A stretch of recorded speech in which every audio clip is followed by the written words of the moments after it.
আওয়ামী লীগের ৭৫তম প্রতিষ্ঠা বার্ষিকীতে বঙ্গবন্ধুর প্রতিকৃতিতে শেখ হাসিনার শ্রদ্ধা। বিএনপির নেতৃত্বে সাম্প্রদায়িক অপশক্তি প্রতিহত করাই চ্যালেঞ্জ বললেন ওবায়দুল কাদের। খুলছে না তিস্তার জট, পানি বন্টন চুক্তি পাশ কাটিয়ে মহাপরিকল্পনায় বিনিয়োগের টোপ ভারতের। পশ্চিমবঙ্গকে মানানোর দায়িত্ব কেন্দ্রীয় সরকারের, বলছেন বিশ্লেষকরা। ইতালি দূতাবাসে মাসের পর মাস আটকা ২০,০০০ বাংলাদেশের পাসপোর্ট। বন্ধ হতে পারে দেশটিতে শ্রমবাজার। ২০% ওয়ার্ক পারমিটই নকল, বলছেন রাষ্ট্রদূত। সুনামগঞ্জে পানি নামতেই বেরিয়ে আসছে ক্ষতচিহ্ন, মাথা গোজার ঠাঁই নিয়ে অনিশ্চয়তায় বানভাসীরা। ঘুরে দাঁড়াতে চান সহযোগিতা।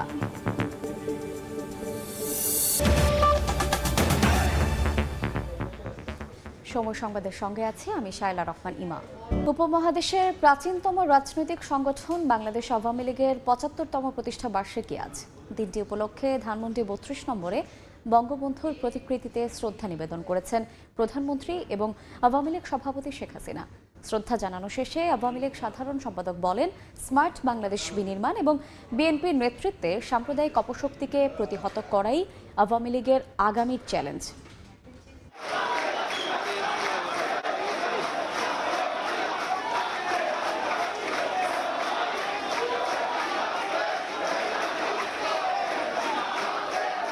২৩ জুন ৭.৫ দশকে পা রাখল বাংলাদেশ আওয়ামী লীগ। ধানমন্ডি ৩২-এ জাতির পিতার প্রতিকৃতিতে শ্রদ্ধা নিবেদনের মধ্য দিয়ে দিবসের আনুষ্ঠানিকতা শুরু করেন প্রধানমন্ত্রী শেখ হাসিনা।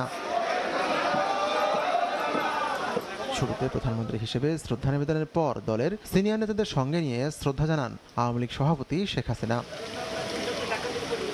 শ্রদ্ধা নিবেদন শেষে গণমাধ্যমে কথা বলেন সাধারণ সম্পাদক ওবায়দুল কাদের। বলেন, মৃত্যুর মিছিলে দাঁড়িয়ে জীবনের জয়গান গাইতে পারা দলের নাম বাংলাদেশ আওয়ামী লীগ। এদেশের বৃহত্তম এবং প্রাচীনতম রাজনৈতিক প্রতিষ্ঠান। আমরা আজ এক কথায় বলতে পারি, সংগ্রাম, সাফল্য ও সংস্কৃতির বর্ণিল প্রতিভাসের নাম বাংলাদেশ আওয়ামী লীগ। সেবারের প্রতিষ্ঠাবার্ষিকীতে দলটির শপথ কি, কেমন প্রশ্নের উত্তরে কাদের জানান, স্বাধীনতাকে সুসংহত করা এবং স্মার্ট বাংলাদেশ গঠনই আওয়ামী লীগের আগামীর শপথ। আমরা আমাদের রক্তমূল্যে অর্জিত বিজয়কে সুসংহত করব। আমাদের চলার পথের প্রধান বাধা বর্ণচোরা বিএনপি। আমাদের আজকের শপথ, এই অপশক্তিকে পরাজিত করতে হবে, পরাভূত করতে হবে এবং আমাদের বিজয়কে আমরা সুসংহত করব। তিনি বলেন, বঙ্গবন্ধুকে হত্যার পর দেশ থেকে ৭১-এর চেতনা নষ্টের পায়তারা করা হয়েছিল, কিন্তু বাংলার মানুষকে সঙ্গে নিয়ে সত্য ইতিহাস এবং স্বাধীনতার চেতনা সমাজে ছড়িয়ে দিয়েছে বাংলাদেশ আওয়ামী লীগ। খাতিকুর রহমান তমাল, সময় সংবাদ, ঢাকা। আওয়ামী লীগের ৭৫তম প্রতিষ্ঠা বার্ষিকীতে ঐতিহাসিক সোহরাওয়ার্দী উদ্যানে আলোচনা সভায় যোগ দিতে এরই মধ্যে আসতে শুরু করেছেন নেতাকর্মীরা। এই মুহূর্তে টিএসসিতে আছেন রিপোর্টার সানবীর রূপল। সরাসরি যাচ্ছে তার কাছে।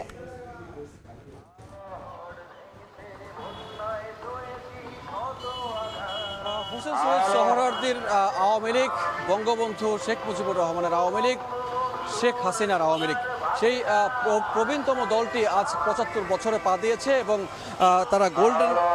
তারা প্লাটিনাম জুবলি পালন করতে যাচ্ছে এবং সেই উপলক্ষে মাসব্যাপী প্রস্তুতি চলেছে প্রবীণতম এই দলটির।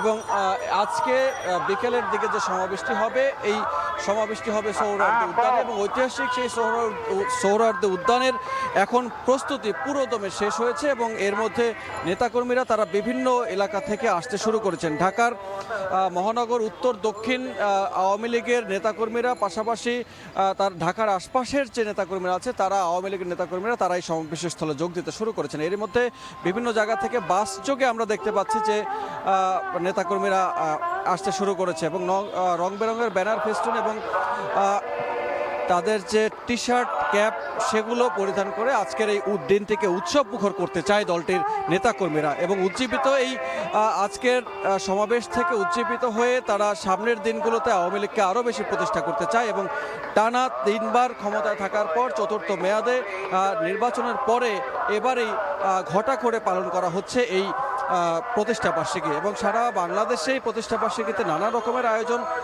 চলছে এবং যে রোজ গার্ডেন থেকে এই আওয়ামী লীগের উৎপত্তি সেই রোজ গার্ডেনেও আজকে সন্ধ্যার দিকে অনুষ্ঠান আছে এবং গতকালকেও দিনভর নানান অনুষ্ঠান এবং কর্মসূচির মধ্য থেকে এই দিনটিকে পালন করেছে দলটি এবং বিকেলবেলা প্রধানমন্ত্রী শেখ হাসিনা তিনি মঞ্চে উঠবেন। প্রধানমন্ত্রী শেখ হাসিনা তিনি বক্তব্য রাখবেন, পাশাপাশি আওয়ামী লীগের কেন্দ্রীয় যে নেতৃবৃন্দ আছেন কেন্দ্রীয় নেতৃবৃন্দ তারাও বক্তব্য রাখবেন এবং সেই বক্তব্যের মধ্য থেকে নতুন করে এই আওয়ামী লীগ উজ্জীবিত হয়ে দিক নির্দেশনামূলক বক্তব্যের মধ্য থেকে আবারও নতুন করে এই দলকে গোছানোর জন্য পথ ধরবেন। তো এখনো পর্যন্ত নেতাকর্মীদের আনাগোনা খুব একটি নেই, তবে ধীরে ধীরে আস্তে আস্তে করে আসতে শুরু করেছেন এই সমাবেশের স্থলে। এই ছিল এখন পর্যন্ত সৌরহৃদয় উদ্যানের টিএসসি গেট থেকে সবশেষ। আমরা সরাসরি যুক্ত ছিলাম টিএসসি প্রাঙ্গণে। তিস্তা পানি বন্টন চুক্তি থেকে পুরোপুরি সরে এসে এবার মহাপরিকল্পনার দিকে এগোচ্ছে ভারত।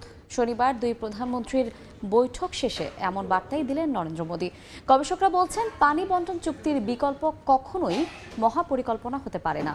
মহাপরিকল্পনার উদ্যোগ নিয়ে পানি না দিলে শুষ্ক মৌসুমে তা কোনো কাজেই আসবে না। তাদের মতে পানি প্রত্যাহারে পশ্চিমবঙ্গ সরকারের যে একতরফা নীতি রয়েছে তা থেকে সরে আসতে দায়িত্ব নিতে হবে কেন্দ্রীয় সরকারকেই। তারিকুল ইসলামের ক্যামেরায় নাজমুল ইসলাম নিশাতের রিপোর্ট। উত্তরের বিস্তীর্ণ এলাকার কৃষি ও প্রকৃতি তিস্তার উপর নির্ভরশীল। অভিন্ন এই নদীর পানির ন্যায্য হিস্যার জন্য উজানের দেশ ভারতের দিকে দীর্ঘ সময় ধরে তাকিয়ে আছে বাংলাদেশ। খসড়া চুক্তির রূপরেখা তৈরি থাকলেও ভারতের অভ্যন্তরীণ রাজনীতির কারণে নিরাশা কাটেনি ভাটির দেশের।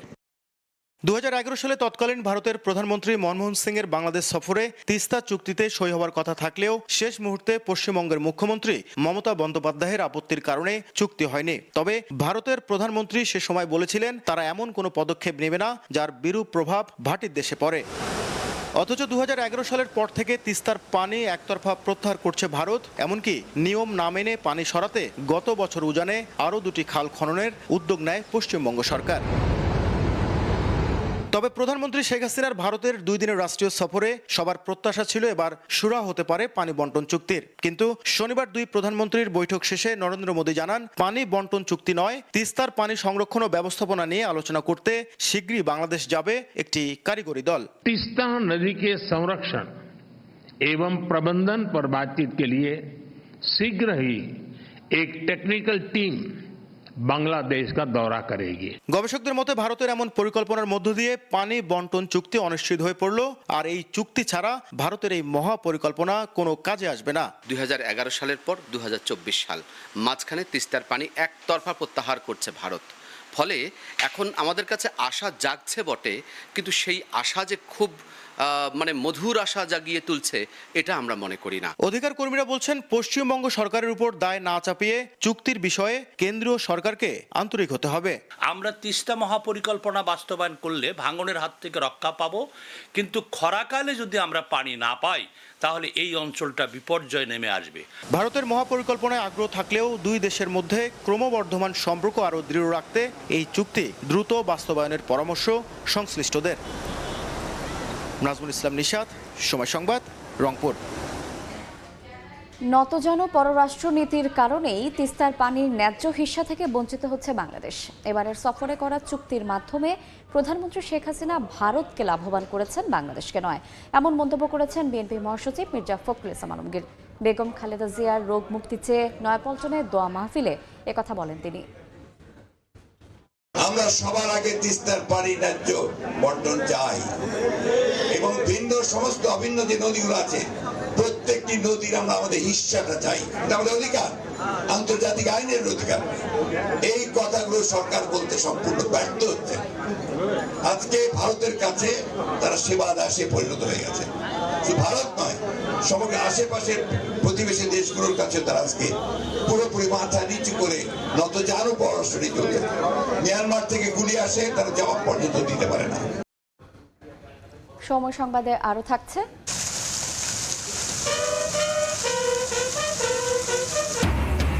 সেনাকুঞ্জে বিদায়ী সেনাপ্রধান জেনারেল এস.এম. শফিউদ্দিন আহমেদকে গার্ড অব অনার। সশস্ত্র বাহিনীর শহীদদের প্রতি শিখা অনির্বাণে শ্রদ্ধা। সিলেট সুনামগঞ্জে বানের পানিতে ডুবেছে ঘরের সবই। কোনো রকমে সন্তানদের নিয়ে বাঁচার তাগিদে মাথা গোজার ঠাঁই হয়েছিল আশ্রয়কেন্দ্রে। পানি কমার পর নিজের আবাসে ফিরছেন মানুষ। বানভাসী মানুষের খবর জানাতে এই মুহূর্তে সিলেটের কোম্পানিগঞ্জে আছেন রিপোর্টার ইকরামুল কবির। সরাসরি যাচ্ছি তার কাছে। আমি এই মুহূর্তে আছি সিলেটের কোম্পানিগঞ্জ উপজেলার গুচ্ছ গ্রামে। এই গুচ্ছ গ্রাম পুরো গ্রামটি পানিতে তলিয়েছিল। শুধু এই গ্রাম নয়, কোম্পানিগঞ্জের 6 ইউনিয়নের 83টি গ্রাম এরকম পানিতে তলিয়েছিল। এই মুহূর্তে যদিও বাড়িতে পানি নেই, উঠোন এবং রাস্তার মধ্যে পানি আছে, কিন্তু এই যে বাড়িঘরগুলো দেখা যাচ্ছে, প্রত্যেকটি বাড়ি, এখানে 210টি পরিবার রয়েছে, প্রত্যেকটি ঘর এইভাবে তছনছ হয়ে গিয়েছে। কারণ এই ঘরের প্রায় চাল সমান পানি উঠে গিয়েছিল। গত ঈদের আগের দিন 16 তারিখ রাতে যে ভারী বৃষ্টি হয়েছিল এবং উজান থেকে এই যে চেরাপুঞ্জি, ভারতের চেরাপুঞ্জি সহ মেঘালয় থেকে যে প্রচণ্ড বেগে ধলাই নদী দিয়ে পাহাড়ি ঢল নেমেছিল, তখন এই বাড়িগুলো একেবারে তছনছ হয়ে গেল। এই এলাকার যে 210টি পরিবার আছে, প্রত্যেকটা বাড়ির মেঝে এবং পাশের টিন সবগুলো ভেঙে চুরমার হয়ে গিয়েছে। এবং এই এলাকার মানুষেরা চলে গিয়েছিল আশ্রয়কেন্দ্রে। বেশিরভাগ মানুষই চলে গিয়েছিল আশ্রয়কেন্দ্রে। কিছু মানুষ তাদের মালপত্র এবং গবাদি পশুর কারণে উপরে চালের কাছাকাছি গিয়েছিলেন এবং তারা আজকে ফিরতে শুরু করেছে। আমরা দেখেছি আশ্রয়কেন্দ্রগুলো থেকে মানুষজন ফিরতে শুরু করেছে এবং এখানে যারা আছেন তারা অনেকেই আজকে ফিরতে শুরু করেছেন। এবং বলে রাখার প্রয়োজন যে এই যে গুচ্ছ গ্রাম, এটার চতুর্দিকে কিন্তু পানি বেষ্টিত আছে এখনও, এবং এই পানি বেষ্টিত অবস্থায় এই গ্রামের মানুষ কিছুদিন পর এই দুর্যোগের মধ্যে পড়ে। এই নিয়ে এই বছর দ্বিতীয়বারের মতন এই দুর্যোগের মধ্যে পড়লেন। এবং 2022 সালে এই যে টিনের চাল দেখা যায়, সেই টিনের চালের উপর দিয়ে পানি গিয়েছিল। এই এলাকার খুব একটু নিচু জায়গা না হলেও এই এলাকার মানুষ চতুর্দিকে পানি বিস্তৃত থাকার কারণে বারবার এই পরিস্থিতির শিকার হচ্ছে। এবং এই এলাকার মানুষ সহ সুনামগঞ্জে 1640 জন মানুষ আশ্রয়কেন্দ্রে অবস্থান করেছিলেন এবং তারা ধীরে ধীরে ফিরতে শুরু করেছিলেন। মোটামুটি এই ছিল সিলেটের কোম্পানিগঞ্জে মানুষ যে আশ্রয়কেন্দ্র থেকে ধীরে ধীরে তাদের নিজ বাড়িতে ফিরতে শুরু করেছেন, তার সবশেষ খবর। খোঁজ নেই পুলিশের সাবেক মহাপরিদর্শক বেনজির আহমেদের। 16 দিন সময় নিয়েও এখন পর্যন্ত দুদকে হাজির হননি তিনি। সকাল 10টার মধ্যে দুদকের তদন্ত কমিটির সামনে হাজির হওয়ার কথা ছিল তার, তবে বেলা 12টা পর্যন্ত তিনি দুদক কার্যালয়ে আসেননি। এর আগে গত 28 মে বেনজির আহমেদকে তলব করে চিঠি দেয় দুদক। বেনজিরকে ডাকা হয় 6 জুন এবং তার স্ত্রী ও মেয়েকে হাজির হতে বলা হয় 9 জুন। ওই দিন তাদের কেউই দুদকে হাজির হননি। এরপর তাদের আবেদনের পরিপ্রেক্ষিতে দুদক 23 এবং 24 জুন হাজিরার দিন নির্ধারণ করে। দুদক আইনজীবী জানান, আজ বেনজির হাজির না হলে তাকে আর সময় দেওয়া হবে না। শিখা অনির্বাণে মুক্তিযুদ্ধে সশস্ত্র বাহিনীর শহীদদের প্রতি শ্রদ্ধা জানিয়েছেন বিদায়ী সেনাপ্রধান জেনারেল এস.এম. শফিউদ্দিন আহমেদ। সকালে শিখা অনির্বাণে ফুল দিয়ে সেখানে থাকা পরিদর্শন বইয়ে স্বাক্ষর করেন জেনারেল এস.এম. শফিউদ্দিন আহমেদ। এরপর বিদায়ী সেনাপ্রধান যান সেনাকুঞ্জে। সেখানে সেনাবাহিনীর একটি চৌকস দল তাকে গার্ড অব অনার প্রদান করেন। সেনাকুঞ্জে একটি গাছের চারা রোপণ করেন শফিউদ্দিন আহমেদ। গেল 3 বছর বাংলাদেশ সেনাবাহিনীকে নেতৃত্ব দিয়েছেন তিনি। তার স্থলাভিষিক্ত হচ্ছেন নতুন সেনাপ্রধান জেনারেল ওয়াকারুজ্জামান। দুপুরে সেনা সদরে বিদায়ী সেনাবাহিনী প্রধান ও নবনিযুক্ত সেনাবাহিনী প্রধানের মধ্যে দায়িত্ব হস্তান্তর এবং গ্রহণ হবে। ট্রেন লক্ষ্য করে পাথর নিক্ষেপের পাশাপাশি লাইনের উপর অতর্কিত গাড়ি উঠে যাওয়ায় বিপজ্জনক হয়ে উঠছে চট্টগ্রাম কক্সবাজার রেলপথ। প্রায়ই ঘটছে দুর্ঘটনা। এ অবস্থায় স্থানীয় বাসিন্দাদের সচেতন করে তুলতে বিশেষ ট্রলি রান শুরু করেছে জিআরপি পুলিশ। এই মুহূর্তে দোহাজারিতে আছেন রিপোর্টার কমল দে। সরাসরি যাচ্ছে তার কাছে।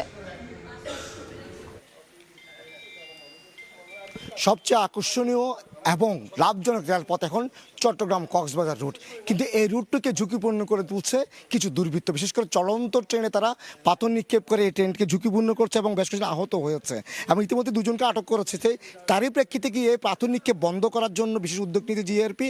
তারই অংশ হিসেবে আজকে সকাল থেকে শুরু হয়ে চট্টগ্রাম কক্সবাজার রুটের যেসব ঝুঁকিপূর্ণ পয়েন্ট হচ্ছে, বিশেষ করে সাতকানিয়া, লোহাগাড়া, দোহাজারি, ঈদগাহ এবং রামু এলাকা, সেই এলাকাগুলিতে ঘুরে ঘুরে জিআরপি পুলিশের পক্ষ থেকে এলাকাবাসী যারা রয়েছেন, বিশেষ করে স্টেশন এবং ঝুঁকিপূর্ণ এলাকা যারা বাসিন্দা রয়েছেন তাদেরকে উদ্বুদ্ধ করছেন তারা যেন কোনো ট্রেনে পাথর নিক্ষেপ না করে, কারণ ট্রেনে পাথর নিক্ষেপ করলে একদিকে যেমন যাত্রীরা আহত হচ্ছে, ঠিক আরেকদিকে একটা বিষয় ভয়ঙ্কর দুর্ঘটনা ঘটতে পারে, সেটি হলো তাদের পাথর নিক্ষেপে যদি কোনো লোকোমাস্টারের হাতে গায়ে পড়ে তাহলে কিন্তু ট্রেন দুর্ঘটনা পড়ার ঝুঁকি থেকে যায়। তাই প্রেক্ষিতে গিয়ে আজকে সকাল থেকে জিআরপি পুলিশের পুলিশ সুপার প্রকৌশলী হাসান চৌধুরীর নেতৃত্বে গিয়ে তারা এখানের মধ্যে চলে আসছে, তারা জনগণের সাথে কথা বলছে, উদ্বুদ্ধ করছে। এবং আমরা দেখতে পাচ্ছি বিভিন্ন স্টেশন, অর্থাৎ চট্টগ্রাম থেকে শুরু হয়েছিল যে যাত্রা, সে যাত্রা এখন চলছে কক্সবাজার হয়ে বিভিন্ন পথে তারা যাচ্ছেন এবং স্টেশনগুলিতে নেমে নেমে তারা কথা বলছেন, তারা অনুরোধ করছেন যাতে কোনো রকম তারা পাথর নিক্ষেপ না করে, কারণ এই ট্রেনে যদি পাথর নিক্ষেপ করে তাহলে কিন্তু ট্রেনগুলো দুর্ঘটনার সংখ্যা থেকে যায় এবং এই যে নিরাপদ যে রুট, নিরাপদ যে যাত্রা, সেটা কিন্তু মারাত্মক ঝুঁকির মধ্যে পড়ে। তো এখন পর্যন্ত এটা ছিল আমার কাছে গত কদিন ধরে চট্টগ্রাম কক্সবাজার যে পাথর নিক্ষেপ হচ্ছিল তার বিরুদ্ধে গিয়ে জিআরপি পুলিশ আজকে ট্রলি রানের মাধ্যমে জনগণকে সচেতন করছে, তার সর্বশেষ। আমরা সরাসরি ছিলাম চট্টগ্রামে। এবার বাণিজ্যের খবর।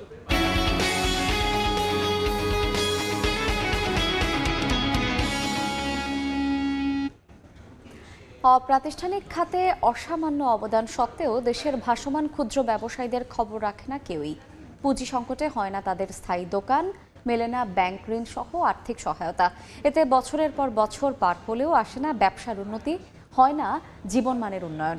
সংশ্লিষ্টরা বলছেন এসব ব্যবসায়ীদের উপেক্ষা করে সরকারও হারাচ্ছে বড় অঙ্কের রাজস্ব।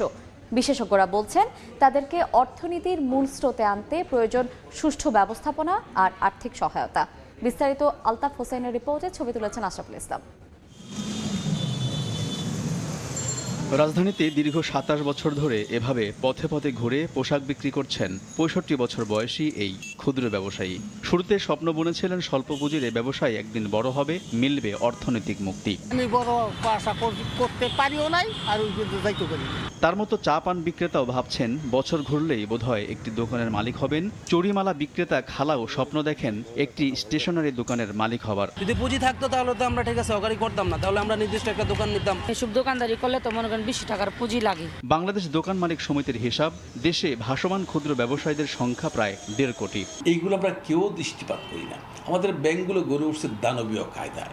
এরা হাজার হাজার কোটি টাকার লোন দিতে পছন্দ করে, এরা ক্ষুদ্র ঋণ, অতি ক্ষুদ্র ঋণ দেওয়ার পছন্দ করে না। একটা সিস্টেমের মধ্যে তাদেরকে নিয়ে আসা যায়, তাহলে কিন্তু আপনার আর্থিক প্রতিষ্ঠান বা যে সমস্ত ব্যাংকগুলো আছে তারাও কিন্তু এই ব্যাপারে এগিয়ে আসবে। অর্থনৈতিক মুক্তি লাভের আশায় অনেকটা নীরবে কাজ করে যান এসব ক্ষুদ্র ব্যবসায়ীরা। বিচ্ছিন্নভাবে নিয়োজিত থাকায় তাদের অবদানটি দেশের সামষ্টিক অর্থনীতির পরিসংখ্যানে আসে না, ফলে রাষ্ট্রীয়ভাবেও তাদের জন্য নেওয়া যায় না কোনো ধরনের পদক্ষেপ। এ অবস্থায় নিজের ভাগ্য বদলে নিজস্ব প্রচেষ্টাতেই সমবায় ব্যবস্থাকে কাজে লাগানোর পরামর্শ অর্থনীতিবিদদের। আলতাফ হোসাইন, সময় সংবাদ, ঢাকা। এ পর্যায়ে শীর্ষ সংবাদগুলো জানিয়ে দিচ্ছি আরেকবার। আওয়ামী লীগের ৭৫তম প্রতিষ্ঠা বার্ষিকীতে বঙ্গবন্ধুর প্রতিকৃতিতে শেখ হাসিনার শ্রদ্ধা, বিএনপির নেতৃত্বে সাম্প্রদায়িক অপশক্তি প্রতিহত করাই চ্যালেঞ্জ, বললেন ওবায়দুল কাদের। খুলছে না তিস্তার জট, পানি বন্টন চুক্তি পাশ কাটিয়ে মহাপরিকল্পনায় বিনিয়োগের টোপ ভারতের। পশ্চিমবঙ্গকে মানানোর দায়িত্ব কেন্দ্রীয় সরকারের, বলছেন বিশ্লেষকরা। এবং সুনামগঞ্জে পানি নামতেই বেরিয়ে আসছে ক্ষতচিহ্ন, মাথা গোঁজার ঠাঁই নিয়ে অনিশ্চয়তায় বানভাসীরা, ঘুরে দাঁড়াতে চান সহযোগিতা।